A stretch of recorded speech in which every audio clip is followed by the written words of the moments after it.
मेरा werewolf system. Base में प्रवेश। अध्याय 1051 आधार में प्रवेश।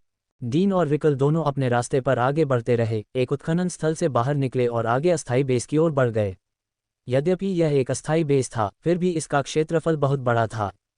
आखिरकार आधार का उपयोग बड़े टुकड़ों को निकालने, उन्हें सावधानीपूर्वक अलग करने और एक साथ रखने के लिए किया गया था। इसके अलावा साइट पर और भी बहुत कुछ शोध किया जाएगा। क्या आप लोगों की नाक भी संवेदनशील नहीं है? डीन ने पूछा, क्योंकि वे इमारत के सामने के प्रवेश द्वार के करीब आ रहे थे। कुछ चीज़ों के लिए हम जानवर नहीं हैं, हम सिर्फ उच्चतर प्राणी हैं।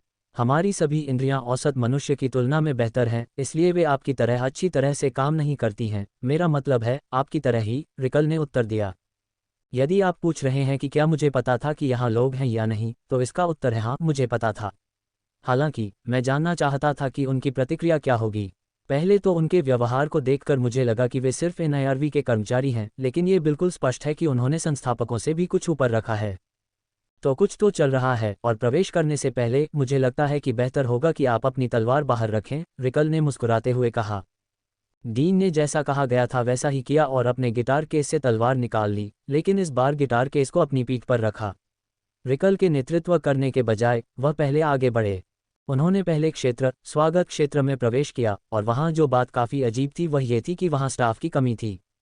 कई सीटें खाली और अछूती रहीं। ये बताना कठिन था कि क्या ये किसी प्रकार की अचानक निकासी थी या ये बहुत समय पहले हुई थी। हालांकि हवा को सूंघने पर रिकल को खून की गंध नहीं आ रही थी, इसलिए ऐसा नहीं लग रहा था कि उन पर हमला हुआ था या ऐसा कुछ हुआ था। वे एक हॉल से नीचे उतरे और जब दूसरी ओर से एक व्यक्ति तुरंत उनकी ओर बढ़ने लगा तो उन्हें कोई आश्चर्य नहीं हुआ। संकीर्ण दालान चीज़ों को थोड़ा आसान बनाता है।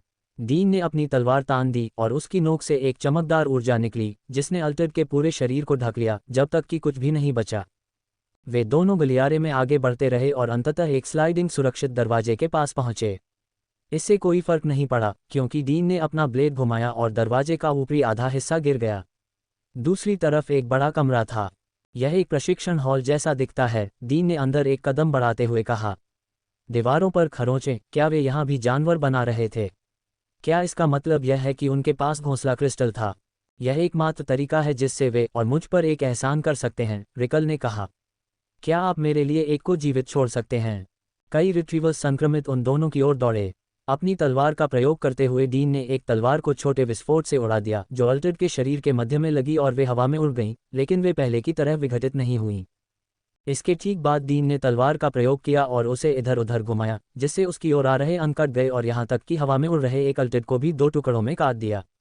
आखिरकार उनमें से कुछ से निपटने के बाद उसने आखिरी को जीवित छोड़ दिया, उसके कंधे पर ब्लेड से वार किया और तब तक आगे बढ़ना जारी रखा जब तक कि उसने उस व्यक्ति को दीवार से नहीं चिपका दिया। अच्छा काम, आप वास्तव में अपने क्यूई के साथ बने हुए हैं, रिकल ने कहा, करीब आते हुए और अल्टेड के सिर पर अपना हाथ रखते हुए उसे दीवार के खिलाफ पीछे धकेल दिया। अपने अंगूठे से उसने उस आदमी के माथे की त्वचा को ऊपर खींचा और सीधे उसकी आंखों में देखा। ये निश्चित रूप से किसी पागल व्यक्ति के लक्षण नहीं है जो इसके काले खून से ग्रसित हो गया हो। यह एक संक्रमित परिवर्तित है, और जिस तरह से आप मुझे देख रहे हैं, क्या आप मुझे देख सकते हैं? क्या आपको याद है कि मैं कौन हूं? जैसे ही रिकल ने ये शब्द कहे, उस आदमी की सांसें थकने लगीं। उसका दिल अजीब तरह से धड़कना बंद हो गया था। क्या तुमने ऐसा किया? डीन ने अल्टेड के कंधे से तलवार निकालते हुए पूछा। जब रिकल ने उसे छोड़ा तो उस आदमी का शरीर फर्श पर गिर गया। क्या आपको लगता है कि जब मैं उससे सवाल पूछ रहा था तो मैं ऐसा करूंगा? खैर, चलो जल्दी करते हैं, मैं हर पल अधिक चिंतित होता जा रहा हूं, रिकल ने कहा। अंततः बड़े प्रशिक्षण कक्ष से गुजरने के बाद वे एक शोध प्रयोगशाला जैसी जगह में प्रवेश कर गए। वहां कई बड़े टर्मिनल, परीक्षण ट्यूब और टैबलें लगी हुई थीं, जिन पर विभिन्न उपकरण लगे हुए थे जो किसी भी एनआईआरवी प्रयोगशाला में देखे जा सकते हैं।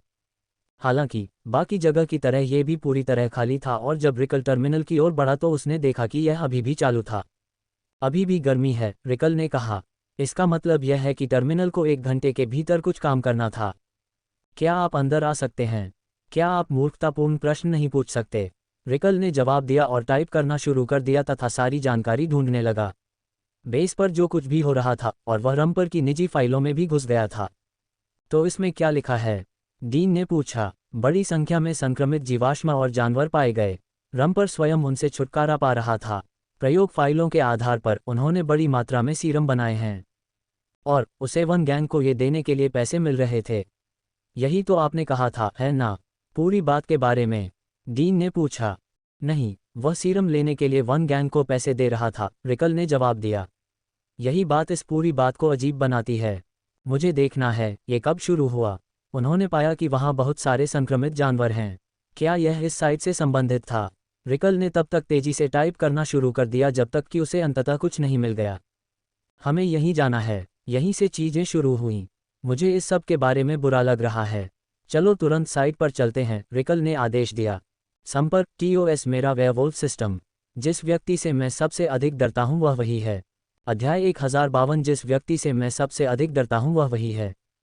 एक निजी हवेली नदी के किनारे स्थित थी, जिसके दोनों ओर बड़े बड़े ऊंचे पेड़ थे और एक निजी प्रवेश द्वार था।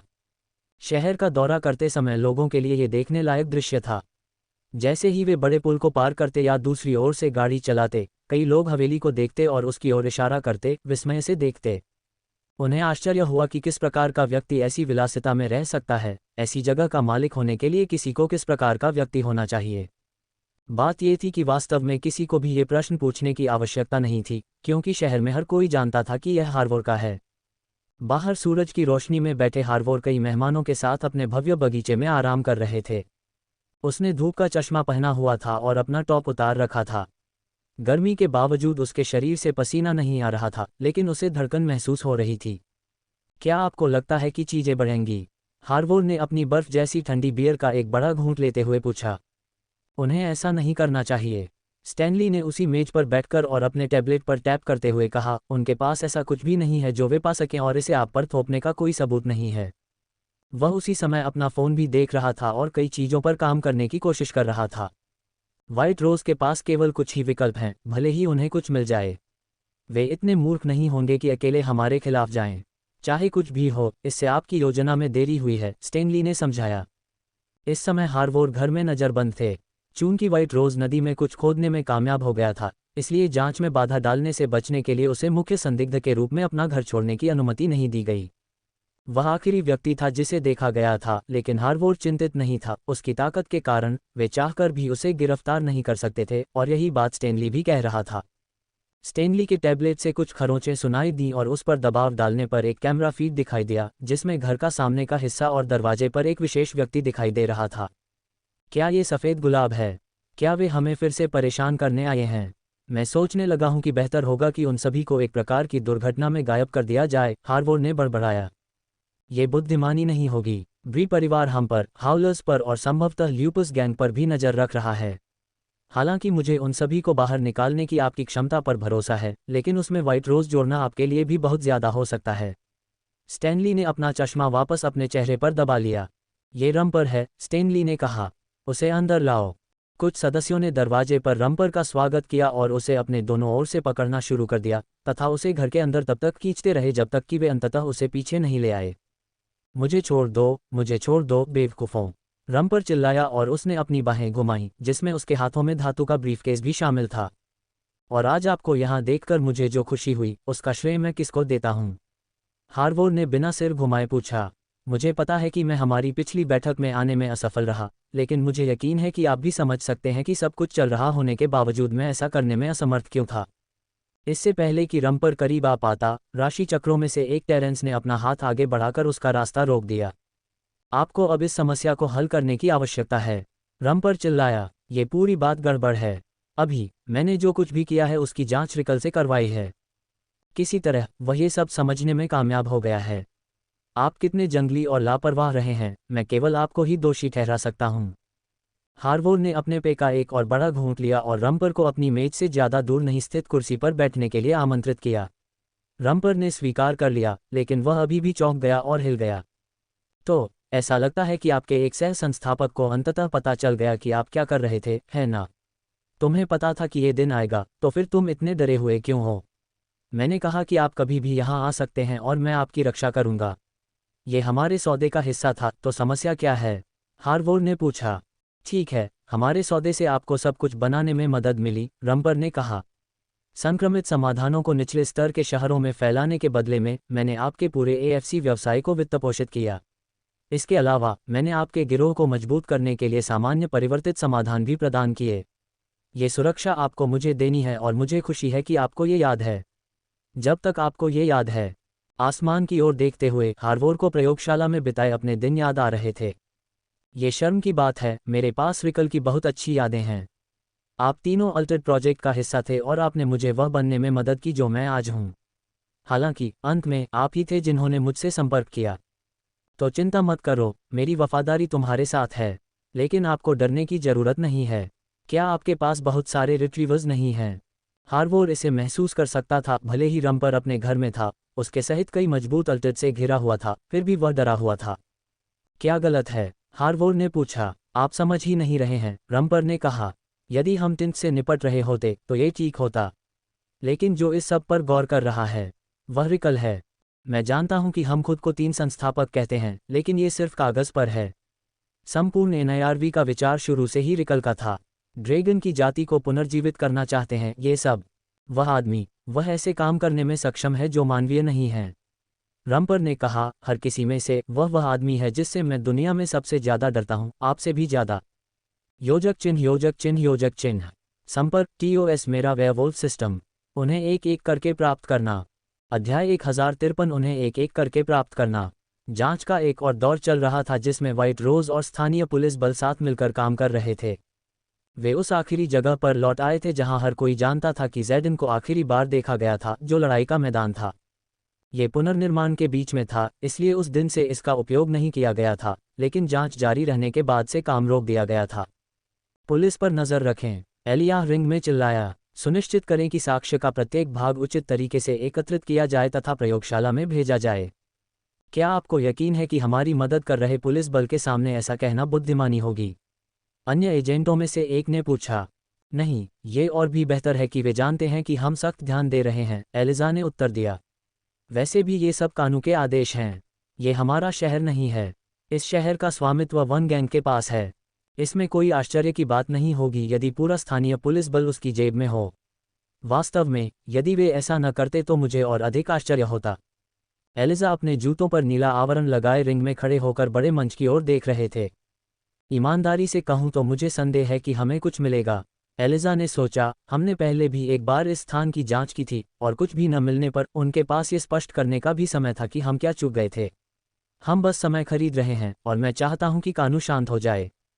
हालांकि कुछ बात उसे परेशान कर रही थी और वह थी सफ़ेद और बैंगनी ट्रैकसूट पहने एक विशेष सदस्य जो स्टैंड के ऊपर से देख रहा था कि भीड़ कहाँ होगी। यह एक लंबा, पतला आदमी था जिसे विको के नाम से जाना जाता था, जो राशि चक्रों में से एक था। यद्यपि हार्वोर को घर में नज़रबंद कर दिया गया था, लेकिन उसके गिरोह के बाकी सदस्यों के लिए ये सच नहीं था। अगर मुझे दूसरों की गवाही याद है तो विको वन गैंग का काफ़ी भरोसेमंद सदस्य है। मुझे लगता है कि वह उनके लिए बीमा के रूप में यहाँ है। अपने दांत पीसते हुए एलियाह ने किसी भी तरह से मदद करने की उम्मीद में बल पर आदेश चिल्लाना जारी रखा। कुछ समय बीत जाने के बाद विको ने अंततः अपनी जांच जारी रखने के लिए पुलिस बल और व्हाइट रोज को छोड़ दिया। भले ही वह एक परिवर्तित व्यक्ति था, फिर भी प्रकृति ने उसे बुलाया। वह गलियारे से नीचे चला गया और पुरुषों के शौचालय की ओर चला गया। ये स्थान आमतौर पर लोगों से भरा रहता है, लेकिन ये पूरी तरह से खाली है। ये देखना अजीब है, विको ने सोचा जब वह मूत्रालय के पास पहुंचा और उसकी पीली धार बहने लगी, जिससे उसने एक आह भरी। मैं उसे कुछ देर तक रोके रहा, विको ने पीछे मुड़ते हुए कहा। अरे! कमरे में एक आवाज आई, लेकिन तुरंत ही विको की दृष्टि पानी की एक तेज धारा से अवरुद्ध हो गई जो उसके चेहरे पर फट गई और उसे पीछे धकेल दिया। इसने उसे तब तक वापस भेजा जब तक उसकी पीठ मूत्रालय को ही नहीं छू रही थी। आखिरकार पानी की तेज, शक्तिशाली धारा रुक गई और अब उसे ठीक से पता नहीं था कि वह अपने सामने क्या देख रहा था। एक परिवर्तित। विको ने भौहें उठाईं। अल्टेड अजीब, कठोर पंखों से ढका हुआ था, लेकिन पंख दांतेदार थे जिससे वे प्रकृति में घातक दिखते थे। इसके अलावा उसके सामने अल्टेड के पास केवल एक विंग था। स्थिति का मूल्यांकन करते हुए वह देख सकता था कि क्या हुआ था। किसी ने पानी का पाइप तोड़ दिया था और उसके प्रवाह को उसके पूरे शरीर को पूरी तरह से भिगोने के लिए मजबूर कर दिया था। आप क्या हैं? इससे पहले कि विको अपनी सजा पूरी कर पाता, अल्टेड सीधे उस पर टूट पड़ा। पूरा कमरा विद्युतीकृत हो गया और यहाँ तक कि उसे चोट लगने से पहले ही उसे चोट लग रही थी।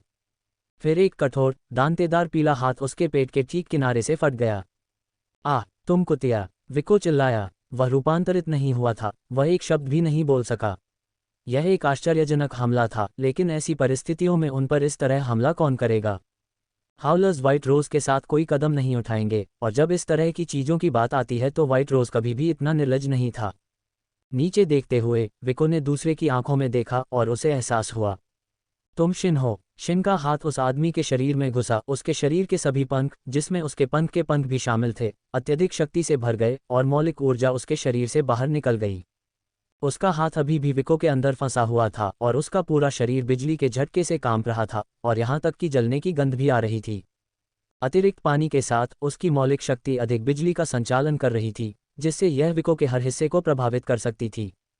इससे पहले कि विको को पता चलता, उसका पूरा दिमाग जल चुका था। जब शिन रुकी तो उसने अपना हाथ बाहर निकाला और वह आदमी बेजान होकर फर्श पर गिर पड़ा। मुझे इसे साफ करना होगा, शिन ने कहा। जैसे ही उसका बदला हुआ रूप वापस लौटा, वह हौंफने लगी। उसने विको के शव को एक स्टॉल में खींच लिया और दरवाजा बंद कर दिया।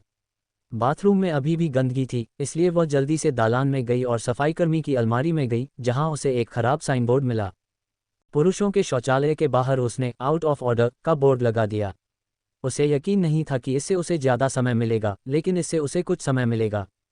बाहर निकलते हुए शिन दालान में चलने लगी और अपनी मुट्ठी कस ली। मुझे इसकी परवाह नहीं कि मुझे क्या करना है।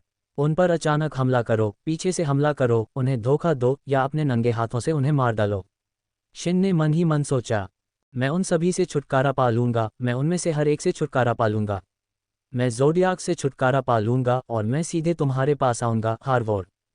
अखाड़े में वापस आकर एक क्षण के लिए एलियाह के शरीर पर सारे बाल खड़े हो गए। क्या कहीं कोई स्थैतिकता का भार है? एलियाह ने पूछा। योजक चिन्ह, योजक चिन्ह, योजक चिन्ह। संपर्क TOS मेरा वेयरवुल्फ सिस्टम। सूची से बाहर निकलना। अध्याय 1054 सूची को टिक करना। शिन तेजी से अखाड़े से बाहर चला गया था। जहां तक व्हाइट रोज या उसके अंदर मौजूद लोगों के साथ क्या हुआ था, उसे न तो पता था और न ही उसे परिणाम की परवाह थी। यदि इसके बाद उसे व्हाइट रोज ने पकड़ लिया और जेल में डाल दिया तो ऐसा ही होगा, बशर्ते वह हर चीज़ के लिए जिम्मेदार लोगों से बदला ले। फिलहाल वह अपने सिर पर एक बड़ी हुडी पहने हुए सड़क पर चल रही थी। लोगों ने उसे पहचान लिया, इसलिए उसने अपने चेहरे के नीचे एक सफ़ेद मेडिकल मास्क भी पहना। जहां तक उन लोगों का सवाल है जिनका वह अनुसरण कर रही थी, तो वे अन्य व्हाइट रोज एजेंट थे जो जोड़े में अलग हो गए थे। इस तरह वह सबसे पहले राशि चक्र के सदस्यों को ढूंढने में सक्षम हुई। ऐसा लग रहा था मानो वह गिरोह का पीछा करने वाली अकेली नहीं थी। व्हाइट रोज एजेंटों को उनके चमकदार सफ़ेद और सुनहरे परिधानों के कारण पहचानना भी काफ़ी आसान था। उनका पीछा करने के बाद अंततः वह एक प्रशिक्षण केंद्र में पहुंच गई। ऊपर देखने पर ऐसा लगा कि यह एक अन्य अकादमी है जो AFC के लिए लड़ाकों को प्रशिक्षित करती है। वह तुरंत अंदर नहीं गई, क्योंकि वह अंदर जो कुछ भी था उसे देखने जाने से पहले व्हाइट रोज एजेंटों के जाने का इंतजार करना चाहती थी।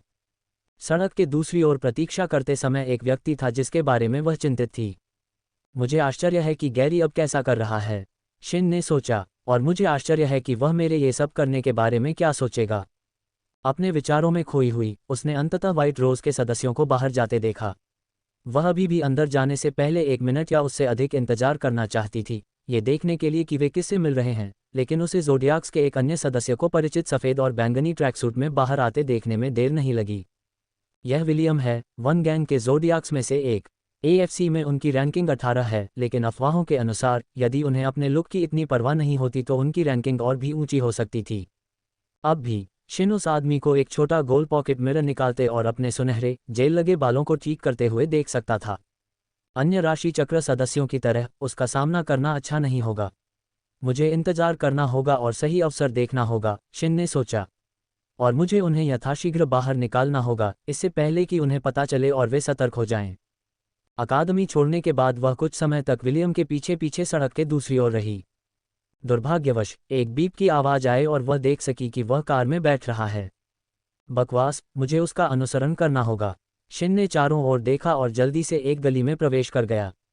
उसने दूसरी बार चारों ओर देखा, ये सुनिश्चित करते हुए कि कोई नहीं देख रहा है। इससे पहले कि वह बदल गई, उसकी पीठ से एक पंख फैला हुआ था और उसके पैरों पर बिजली की चिंगारी देखी जा सकती थी। रूप बदलने के बाद वह दीवार की ओर दौड़ी, अपने पैर रखे और लात मारी।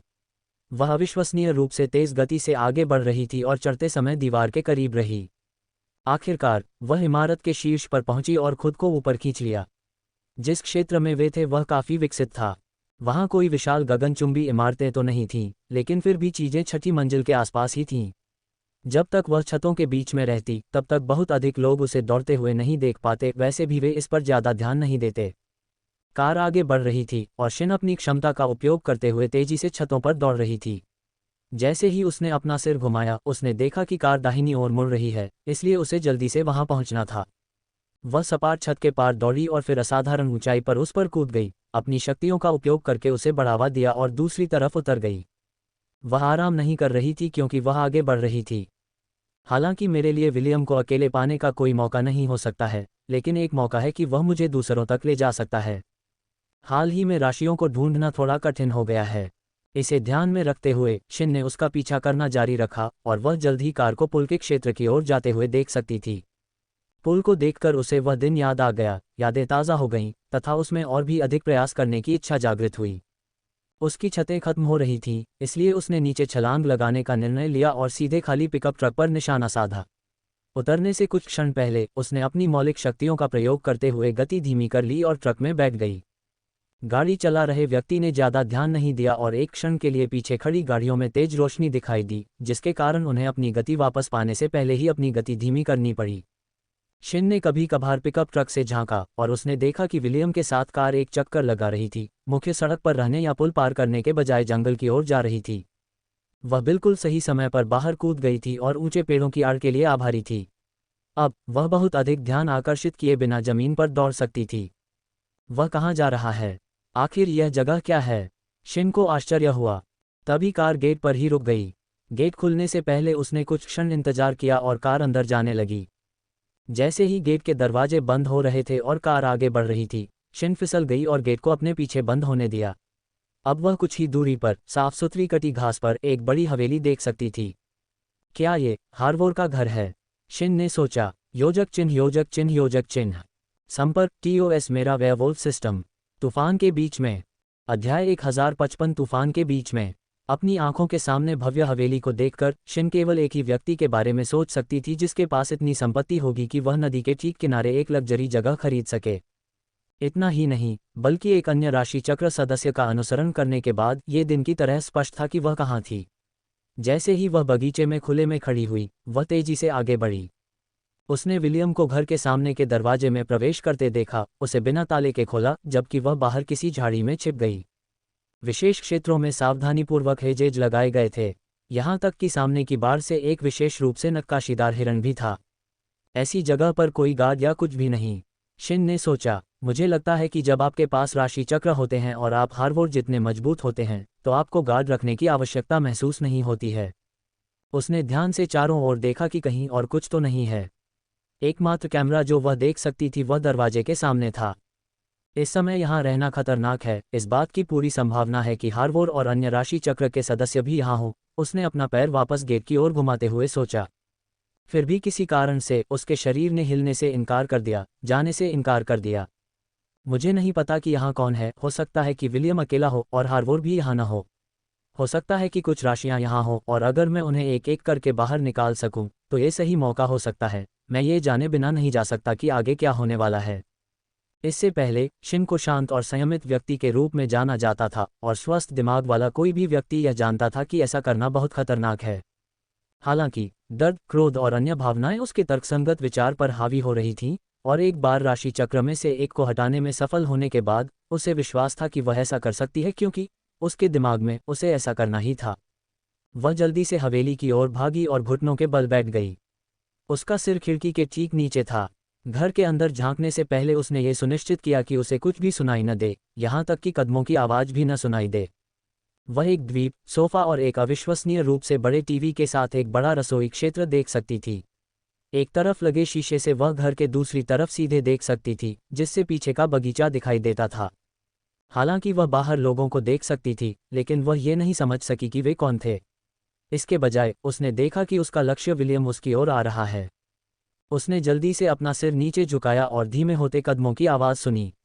उसने एक और नज़र डाली और देखा कि वह ऊपर जा रहा था। अगर बाकी सब बाहर हैं तो वह ऊपर क्यों जा रहा है? क्या ये वह मौका हो सकता है जिसकी मुझे तलाश थी? मुझे पहले इसकी जांच करनी होगी। शिन ने एक खुली खिड़की देखी। कगार को पकड़कर उसने एक हाथ की ताकत से खुद को आसानी से ऊपर खींच लिया, बिना किसी परेशानी के सावधानी से घर के किनारे पर चढ़ गई। खिड़की को ऊपर धकेलते हुए वह एक कार्यालय जैसी दिखने वाली जगह पर चढ़ गई। अभी भी कोई मौजूद नहीं था, इसलिए उसने अपना सिर गलियारे में झांका। एक तरफ नीचे जाकर उसने देखा कि इससे उसके दाहिनी ओर और कमरे बन गए। उसके बाईं ओर यह मुख्य क्षेत्र की ओर जाता था, जहां एक सीढ़ी के ऊपर एक बड़ा झूमर लटका हुआ था जो हवेली के दोनों पंखों तक जाता था। हवेली का दूसरा विंग इतनी दूर था कि उसे लगा कि अगर उसे कुछ करना है तो उसके लिए कोई समस्या नहीं है। उसने पहले बाईं ओर के कमरों की जांच करने का निर्णय लिया ताकि पता चल सके कि अंदर कोई है या नहीं। प्रत्येक कमरे की जांच करने पर उसे कुछ नहीं मिला। वे अधिकतर खाली कमरे थे, जिनमें से कुछ का उपयोग भंडारण के लिए किया जाता था। सभी को एक तरफ साफ कर दिया जाता था और बक्सों में पैक कर दिया जाता था। लगभग ऐसा लगता था जैसे कोई बाहर जा रहा हो। उसे आश्चर्य हुआ कि क्या ये व्हाइट रोज के साथ चल रही जांच का परिणाम था। आखिरकार उसने एक कमरे से एक आवाज़ आती सुनी और उसने खुद को खुले दरवाजे के पास की दीवार से दबा लिया। मैं 3 बजे यहाँ पहुँचा, जैसा उन्होंने पूछा था, विलियम ने मन ही मन बुदबुदाया। और फिर भी बाकी सभी के लिए 3 का मतलब 3:15 या 3:30 है। मैं हमेशा बताए गए समय पर वास्तव में यहाँ क्यों रहता हूँ? विलियम ने आह भरी। मुझे लगता है कि मैं बस थोड़ा आराम करूँगा और दूसरों के आने का इंतजार करूँगा। शेन आभारी थी कि विलियम अपने आप से ऊंची आवाज में बात कर रहा था, जिससे उसे कुछ अनुमान लगाने का मौका मिला। अन्य राशि चक्र सदस्यों के साथ बैठक होने की संभावना थी। उसने कल्पना की कि व्हाइट रोज दूसरों का पीछा कर रहे थे, जैसा कि उसने विलियम के साथ देखा था, जिससे उनकी देरी का कारण पता चला। उसने ये तो नहीं बताया था कि बाहर कौन है, लेकिन इससे कोई खास फर्क नहीं पड़ा, क्योंकि अब वहाँ एक और व्यक्ति था जिसे वह बाहर ले जा सकती थी। मैं ये कर सकती हूँ, मैं ये कर सकती हूँ, उसने मन ही मन सोचा। उसका परिवर्तित रूप एक बार फिर उभरने लगा। पंख उसके पैरों सहित पूरे शरीर पर फैल गए। उसने पंखों को बिना किसी बाधा के बाहर निकलने देने के लिए शॉर्ट्स पहने थे। इस गति से अपने परिवर्तित रूप के साथ वह इसे कम से कम 2 हमलों में पूरा कर सकती थी। अब उसने मन ही मन पुकारा, कमरे के दरवाजे की ओर मुड़ी और बिस्तर पर लेटे विलियम की ओर भागी। उसके हाथ के पंख बाहर की ओर इशारा कर रहे थे और ऐसे मुड़ रहे थे मानो कोई विद्युतीकृत ड्रिल बना रहे हों। उसने इसे सीधे विलियम के चेहरे पर निशाना साधते हुए घुमाया और उसे एक ही बार में बाहर निकालने की योजना बनाई। हालांकि उसने ऐसा ही करते हुए अपना दूसरा हाथ भी तैयार कर लिया था।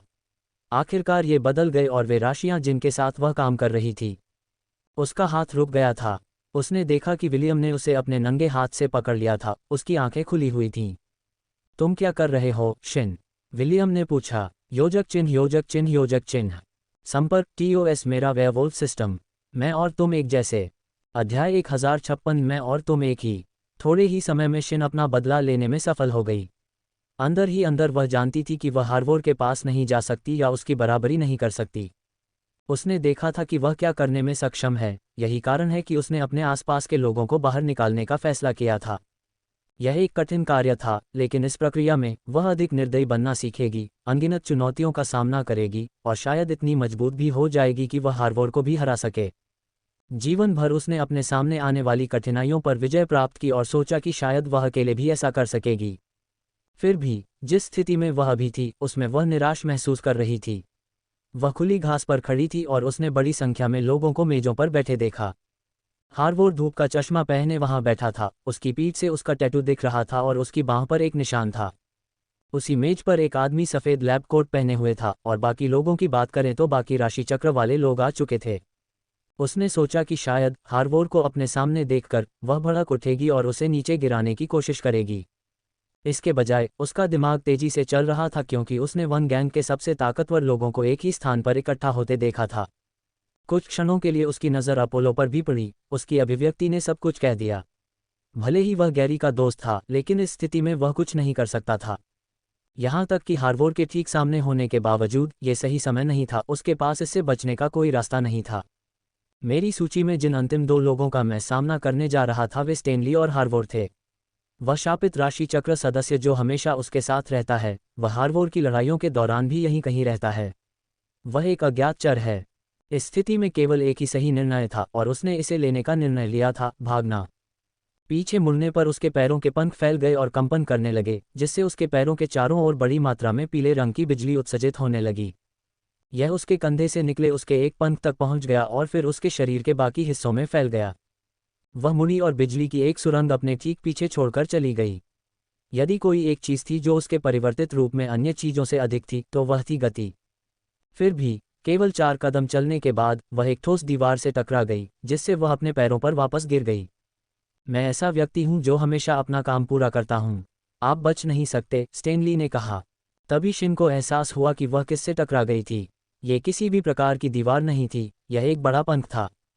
स्टैनली की पीठ पर 2 बड़े नीले रंग के पंख हवा में लटके हुए थे। जैसे ही उसने अपने हाथ फैलाए, बर्फ से बनी 2 तलवारें दिखाई दीं। शिन फिर से भागने के लिए तैयार होकर खड़ा हो गया, लेकिन स्टेनली उसके ठीक सामने था। उसने उसके पैर को काट दिया, जिससे उसकी भीतरी जांघ पर गहरा घाव हो गया, और फिर तलवार को उसके शरीर पर घुमाने चला गया। शिन समय रहते अपना हाथ उठाने में सफल रही, जिससे तलवार रुक गई, लेकिन उसकी बाहों से खून टपक रहा था, क्योंकि तलवार ने उसकी बाह में 1 इंच तक कट लगा दिया था।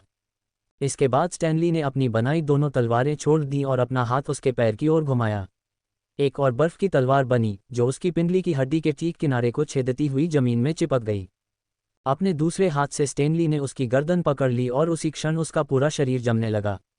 मैंने सोचा, चूंकि हम एक ही प्रकार के अल्टर थे, इसलिए हम एक दूसरे के लिए उपयुक्त होते। आखिरकार आपने विलियम को बाहर निकाल दिया, लेकिन ऐसा प्रतीत होता है कि मैं पूरी तरह से गलत था। क्या आप ये भी जानते हैं कि आप किस प्रकार के परिवर्तित व्यक्ति हैं? स्टेनली ने पूछा। हम दोनों वाइवन हैं। लोग अक्सर हमें ड्रैगन समझ लेते हैं, लेकिन हम उनसे कहीं ज़्यादा कमज़ोर हैं, हालांकि हमारे पास अभी भी बहुत ताकत है, खासकर गति के मामले में। इसके अलावा वाइवन ड्रैगन की सेवा के लिए यहाँ हैं, ये हमारी भूमिका है। और आप इस जानवर जैसी दुनिया में अपनी भूमिका के प्रति प्रतिबद्ध नहीं हैं। आपकी यह सोचने की हिम्मत कैसे हुई कि आप रॉयल्टी ले सकते हैं? स्टेनली चिल्लाया। शिन को पता नहीं था कि वह किस प्रकार की अल्टर थी। उसे एनआईआरवी कर्मचारियों में से एक का वीडियो देखना याद था, लेकिन वीडियो अंधेरा था और वह केवल ये पता लगा सकी कि यह बिजली की मौलिक शक्ति वाला एक पंख वाला प्राणी था। जहाँ तक वाइवन और ड्रैगन के बीच अंतर का सवाल है, वह केवल उन पुस्तकों से जानती थी जिनमें उनके स्वरूप और उनके पंखों के जुड़ने के स्थान का वर्णन था, उनकी भुजाओं का एक हिस्सा, न कि अलग अलग। उसका परिवर्तित रूप बिल्कुल वैसा नहीं था, लेकिन हो सकता है कि इसका संबंध उसके मानवीय पक्ष के हस्तक्षेप से रहा हो। फिर भी स्टेनली की बातें सुनकर वह हंसे बिना नहीं रह सकी। हाँ, तुम इन जानवरों के इन मूर्खतापूर्ण नियमों का पालन क्यों कर रहे हो? शिन चिल्लाया। क्या आप ये कह रहे हैं कि आप केवल इसी कारण से हार्वोर का अनुसरण करते हैं? मैं आपको एक बात बता दूं, यदि ये जानवर, जिन्हें हम अपने शरीर में भरते हैं, इतने महान थे, तो वे अब भी यहाँ क्यों नहीं हैं? क्योंकि वे सभी मारे गए थे। सिर्फ इसलिए कि हार्वोर के शरीर में ड्रैगन समा गया है, इसका मतलब यह नहीं है कि वह किसी प्रकार का भगवान है।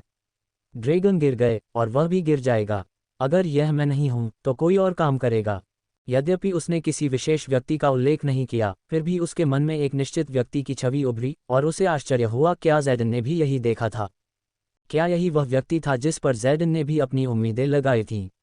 शायद इस पूरे मामले को अकेले उठाने की कोशिश करने के बजाय उसे उस पर थोड़ा और निर्भर रहना चाहिए था। शायद मुझे उसके साथ अधिक समय बिताना चाहिए था, शिन ने मन ही मन बुदबुदाया। उसके शब्दों से क्रोधित होकर स्टेनली ने अपनी तलवार घुमाई, और चून की बर्फ उसके पूरे शरीर को ढक रही थी, इसलिए उसके पास जाने के लिए कोई जगह नहीं थी। योजक चिन्ह, योजक चिन्ह, योजक चिन्ह। संपर्क TOS मेरा वेयरवोल्फ सिस्टम। आपके जीवित रहने का कारण। अध्याय 1057 आपके जीवित रहने का कारण। शिन का पूरा शरीर पहले से ही जम चुका था, स्टेनली का एक हाथ उसकी गर्दन को पकड़े हुए था। शायद स्टेनली के शब्द सही थे कि वे दोनों एक ही थे, कि दोनों एक वाइवन पर आधारित थे। हालांकि ये स्पष्ट था कि उन दोनों के बीच तात्विक शक्ति में बहुत बड़ा अंतर था। अब जब उसने स्टैनली को अपनी तलवार घुमाने के लिए तैयार देखा, तो वह बस अपनी आंखें बंद कर सकती थी। मुझे खेद है, ज़ैडन, और गा। उसने तलवार के हवा में साफ साफ झूलने की आवाज़ सुनी, और फिर उसके बीच में एक चीख सुनाई दी। रुको! एक दहाड़ती हुई आवाज़ इतनी जोर से चिल्लाई कि पास के जंगल के पक्षी भी ऊपर उड़ने लगे। ठीक समय पर स्टेनली ने भी अपना हमला रोक दिया और उसे हवा में ही छोड़ दिया। उसके माथे की नस थोड़ी उभरी हुई थी। यह क्या है? स्टेनली ने पूछा। तुम, एक और राशि चक्र, मुझे रुकने के लिए क्यों कह रहे हो, अपोलो? बाकी लोग उसकी ओर देखने लगे। अपोलो खड़ा था, उसका बड़ा शरीर तनावग्रस्त था, मुट्ठियां भींची हुई थीं। जब सबकी निगाहें उस पर टिकी थीं, तो वह जानता था कि उसे जल्दी से जवाब देना होगा। मुझे तो यह अच्छा विचार नहीं लगता। मुझे नहीं लगता कि उसे मारना हमारे लिए अच्छा है। अपोलो ने खुद को सोचने के लिए थोड़ा और समय देते हुए निगल लिया। मेरा मतलब है, व्हाइट रोज द्वारा पहले से ही हमारी गहन जांच की जा रही है। शिन ज़ैडन की बहन है। यदि वह भी लापता हो जाती है, यदि यह हमारे हाथ में है, तो इससे हमें बहुत परेशानी हो सकती है। लेकिन उसने अभी अभी विलियम को मार डाला। बेरी ने तर्क दिया, क्या आपको नहीं लगता कि उसे इसके लिए भुगतान करना चाहिए? व्हाइट रोज को केवल तभी परवाह क्यों होती है जब कोई और मर जाता है, हमारा अपना नहीं? ये ठीक है बेरी, लीना ने बेरी की पीठ पर हाथ रखते हुए कहा। ये वही स्थिति है जिसमें हम अभी हैं। दुनिया हमारे और हार्वोर के खिलाफ है। यद्यपि शुरू से ही हमने केवल अपनी सुरक्षा ही की है। ये स्पष्ट है कि सफ़ेद गुलाब हमें पकड़ने के लिए निकला है। स्टेनली ने कुछ नहीं कहा बल्कि हार्वोर की ओर देखा। सच तो यह है कि वह इस बात से सहमत था कि उसे मारने का ये गलत समय था, हालांकि वह बहुत नाराज था और पहले ही अपना धैर्य खो चुका था। व्हाइट रोज का अधिक शामिल होना अच्छा नहीं है, रम्पर ने कहा। हमें उन्हें यथासंभव दूर रखना चाहिए। हम उन्हें हमारी जांच करने का कोई कारण नहीं दे सकते। यदि हमारे खिलाफ एनआईआरवी और व्हाइट रोज हैं तो ये बहुत ज़्यादा होगा। ये स्पष्ट था कि रम्पर घबरा गया था, फिर भी सब कुछ के बावजूद हार्वोर शांत रहा। उसके धूप के चश्मे के पीछे कोई नहीं बता सकता था कि वह क्या सोच रहा था। उसे पुराने प्रशिक्षण गोदाम में ले जाओ। व्हाइट रोज ने पहले ही इस स्थान की जांच कर ली है और उनका ध्यान वैसे भी स्थानांतरित हो गया है, इसलिए ये ठीक रहेगा। हालांकि चूंकि आपने ये सुझाव दिया है अपोलो, मुझे लगता है कि आपको उसकी सुरक्षा का प्रभारी होना चाहिए। स्टेनली, मैं चाहता हूं कि आप भी एक ऑपरेशन स्थापित करें। बेरी ने कुछ ऐसा कहा जो मुझे पसंद आया।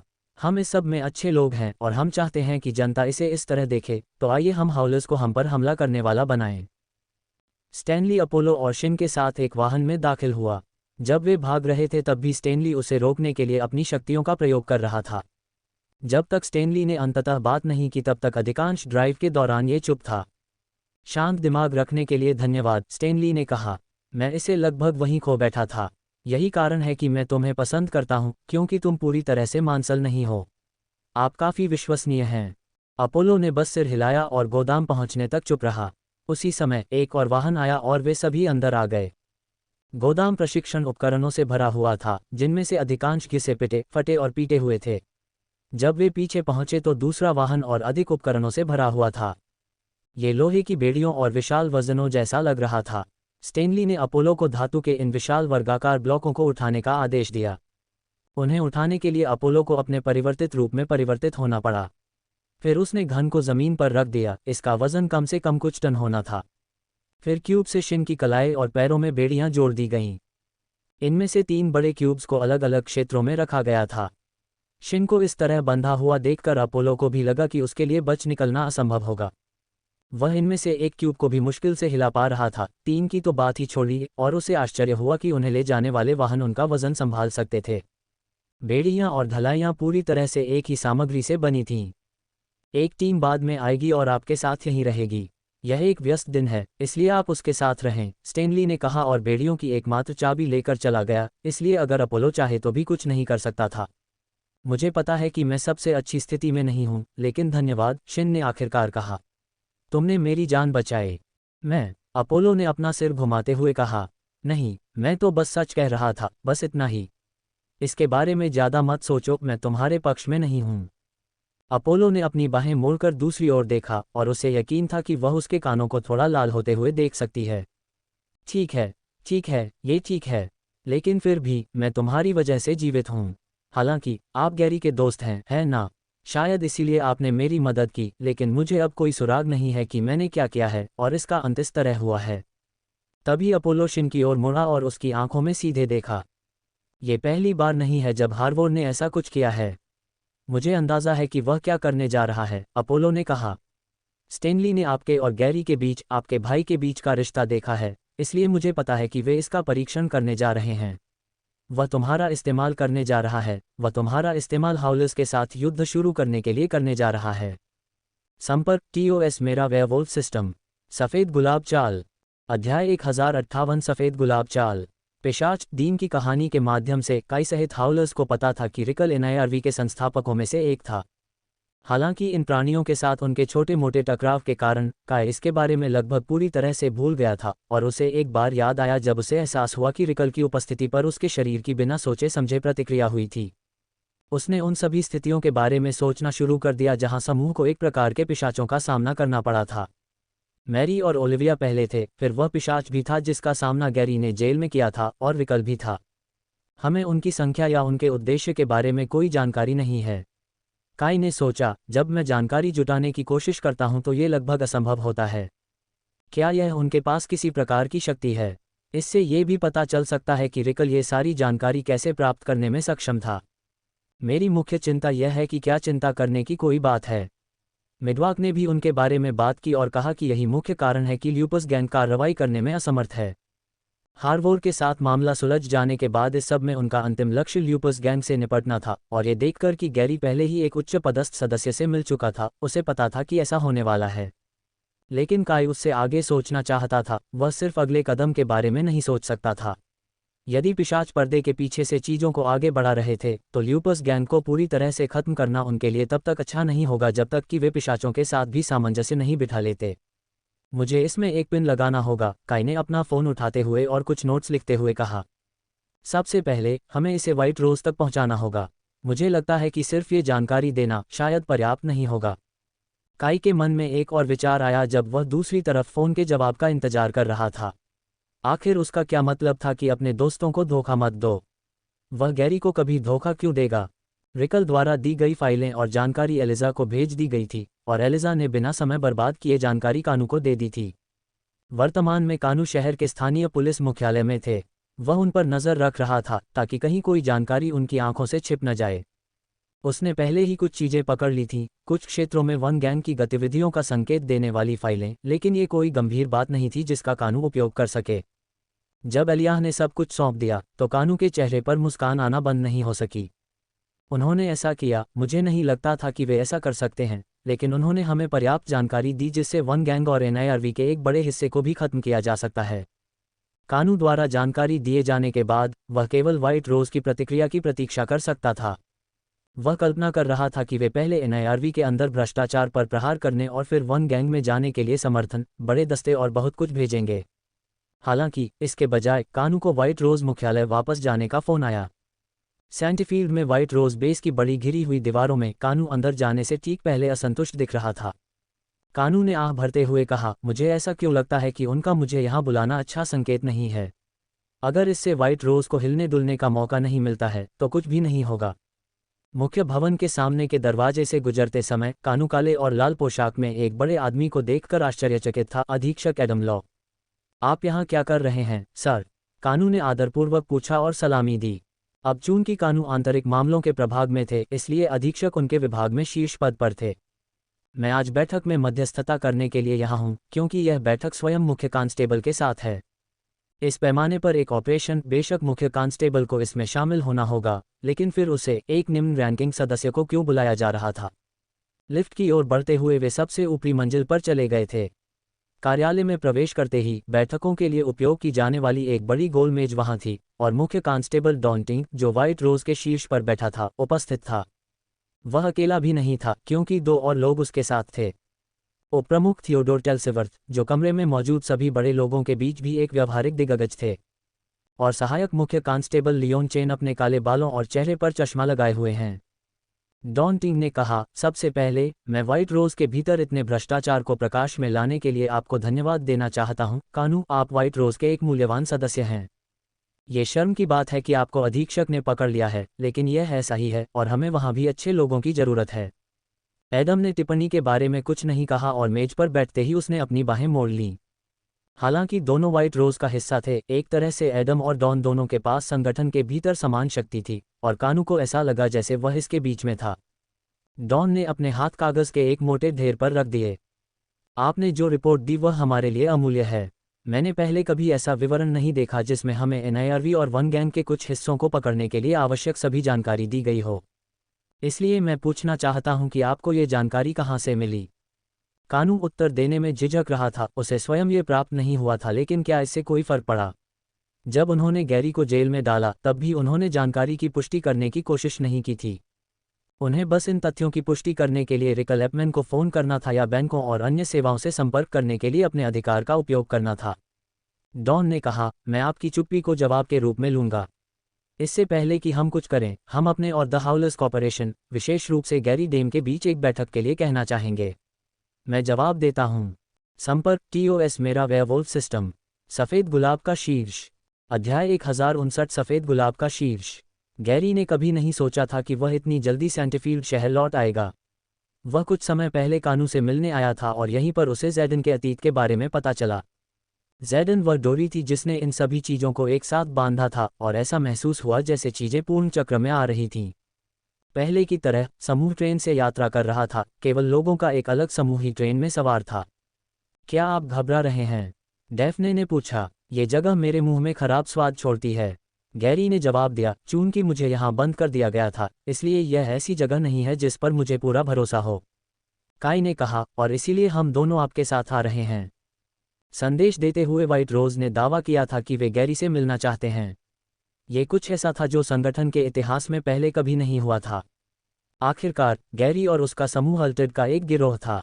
यद्यपि अन्य संगठनों की तुलना में नैतिकता और गतिविधियों में वे भिन्न थे, फिर भी वे परिवर्तित थे, जिन्होंने दूसरों को मार डाला था और कुछ अत्यंत स्पष्ट क्षेत्रों में काम किया था। अंत में काई ने जोर देकर कहा था कि वे बैठक तभी करेंगे जब गैरी कुछ लोगों को साथ ला सके। वह मजाक कर रहा था और अंत में ब्री भी आ रही थी। वह इस सब में एक बड़ी सहयोगी थी और यह गैरी के अनुरोध पर था। काई इस पर अपनी जीभ नहीं रख सका, लेकिन ऐसा लग रहा था जैसे दोनों उससे किसी तरह का रहस्य छिपा रहे थे।